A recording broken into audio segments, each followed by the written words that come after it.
તો બધાને જય શ્રી કૃષ્ણ અને રાધે રાધે। તો ફરીથી સવારમાં આપણે નીકળી ગયા છીએ અને ગાય મૂકવા, તો ગાય મૂકીને ફટાફટ આપણે પાછા આવતા રહ્યા અને ફટાફટ પાછા ઘરે પૂગી આપણું કામ કરી અને પાછા નીકળી ગયા દુકાને। દુકાને શું કરવાનું છે, આપણે ગાડીની આજ ખોલ બંધ કરવાની છે।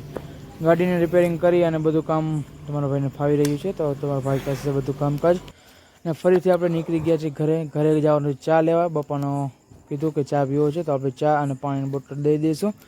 તો પાછા પૂગી ગયા દુકાને, જોઈ લે તમારા ભાઈએ ફટાફટ આ ધબધબ જેવું થઈ ગયું, ધબધબ તો ધબધબનું કામ થઈ ગયું અને પાછા 1 વાગી ગયો ને ફટાફટ નીકળી ગયા છે આપણે જમવા।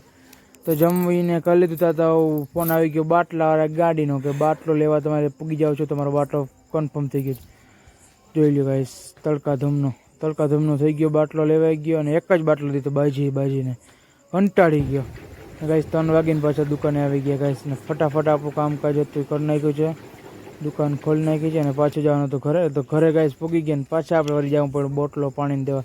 કેટલુંક પાણી પીવે છે ખબર નથી પડતી ગાઈસ। તો ફટાફટ દુકાને જઈ અને આપણે જે દહીંનું દરવાનું હતું દર નાખ્યું છે અને ફટાફટ લઈ ઘરે મૂકી આવ્યા। પાછું આપણે જવાનું હતું ગાઈસ ઘરે, તો ઘરે નીકળી ગયા અને આ બ્લોગને આપણે અહીંયા જ એન્ડ કરી નાખશું, કારણ કે રાત્રે કાંઈ દેખાશે નહીં। તો બધાને મળશું કાલે। જય શ્રી કૃષ્ણ।